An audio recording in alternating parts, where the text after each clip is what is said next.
आज की वीडियो में हम अप्रेंटिस के रिगार्डिंग बात करने वाले हैं कि अप्रेंटिस का क्या फ़ायदा है, ITI के बाद अप्रेंटिस करनी चाहिए या नहीं करनी चाहिए, ये सब इस वीडियो में जानकारी देंगे। सबसे पहले क्वेश्चन होता है दोस्तों आपका कि ITI के बाद अप्रेंटिस कहाँ से करें।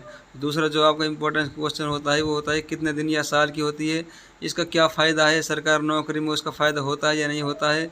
जो आपका अगला क्वेश्चन होता है दोस्तों ये होता है कि इसके फॉर्म यानी कि जो सरकारी विभाग है वो अप्रेंटिस कराते हैं उनके फॉर्म कब निकलता है, सरकारी विभाग में जो है उसके फॉर्म को कब निकाला जाता है, ये आपका क्वेश्चन होता है। जो लास्ट आपका क्वेश्चन है बहुत इंपॉर्टेंट है कि पैसा कितना मिलता है अप्रेंटिस करते समय। जी हाँ दोस्तों, ये आपका सबसे लास्ट क्वेश्चन है लेकिन ये सबसे इम्पोर्टेंट क्वेश्चन है, इसलिए वीडियो को पूरा देखें। इन सभी को हम जानेंगे एक एक करके। सबसे पहले बात करते हैं ITI के बाद अप्रेंटिस कहाँ से करें। प्राइवेट सेक्टर और सरकारी विभाग, आप दोनों से ही दोस्तों अप्रेंटिस कर सकते हैं। सरकारी विभाग और प्राइवेट सेक्टर दोनों की मान्यता होती है और आप अप्रेंटिस करते हैं।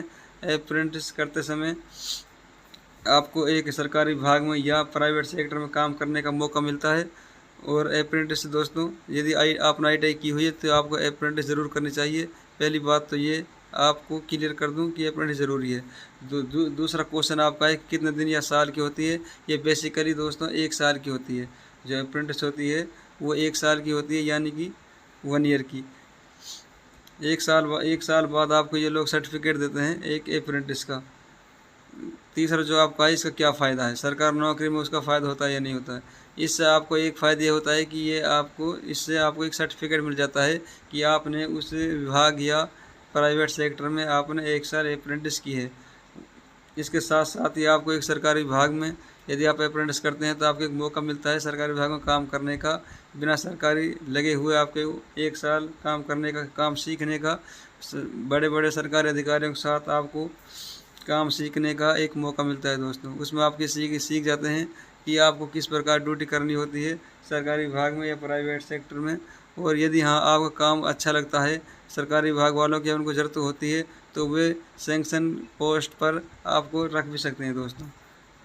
और एक जो इसका फ़ायदा होता है ये होता है कि कुछ डिपार्टमेंट जब गवर्नमेंट सरकार नौकरी निकालती है कुछ पोस्टों पर दोस्तों वे अप्रेंटिस जो गवर्नमेंट मांग लेती है, यानी कि अप्रेंटिस की रिक्वायर्ड करती है कुछ पोस्टों पर दोस्तों, सभी पर नहीं करती है। हाँ कुछ डिपार्टमेंट जब अपनी पोस्ट भरते हैं वो अप्रेंटिस उसमें लगाते हैं कि हमको अप्रेंटिस भी चाहिए इस क्वालिफ़िकेशन के साथ जो सरकारी विभाग में, और जिनके पास अप्रेंटिस होती है उनको मौका मिल जाता है दोस्तों।